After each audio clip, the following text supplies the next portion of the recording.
செய்ய போகிறோம். அதுக்காக ட்ரை பண்ணி பார்க்கலாம். வாங்க எப்படி செய்யறதுன்னு பார்க்கலாம். ஸ்டவ் ஆன் பண்ணி குக்கரை வச்சுட்டு எண்ணெய் வச்சுக்கலாம். இப்போ ஸ்டவ் ஆன் பண்ணியாச்சு. எண்ணெய் ஊற்றிக்கலாம்.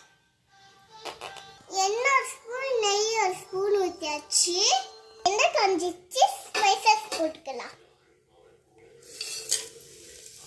இப்போ நம்ம ஆனியன் போட்டுக்கலாம்.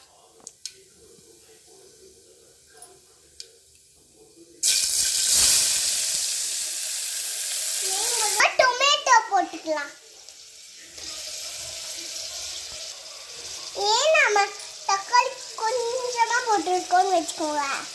தக்காளி 100 ரூபாய், அதனால தான் கம்மியாக போட்டுருக்கோம். வதங்கிறதுக்கு தேவையான உப்பு மட்டும் போட்டுக்கலாம். நம்ம இஞ்சி பூண்டு பேஸ்ட் போட்டுக்கலாம்.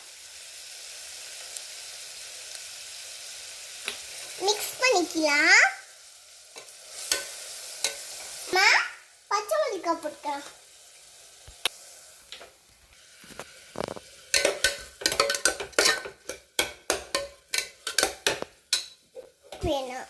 இப்போ நம்ம புதினா போட்டுக்கலாம். இப்போ மிக்ஸ் பண்ணிக்கலாம். இப்போ நம்ம மீதி உப்பையும் போட்டுக்கலாம். சலா நம்ம பிரியாணி இப்போ நம்ம பிரியாணி மசாலா போட்டுக்கலாம். கொஞ்சமாக காரத்துக்காக மிளகாய் பொடி போட்டுக்கலாம். இப்போ நம்ம காளானையும் கேப்சிகமையும் போட்டுக்கலாம். இப்போ நம்ம மஷ்ரூம் போட்டாச்சு. மிக்ஸ் பண்ணிக்கிறோம். மஷ்ரூம் கொஞ்ச நேரம் வேகட்டும்னு தண்ணி ஊற்றிக்கலாம். இப்போ நம்ம அரிசி போட்டு வதக்கிக்கலாம்.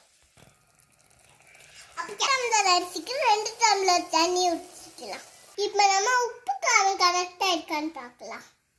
இப்போ நம்ம டேஸ்ட் பார்க்கலாம்.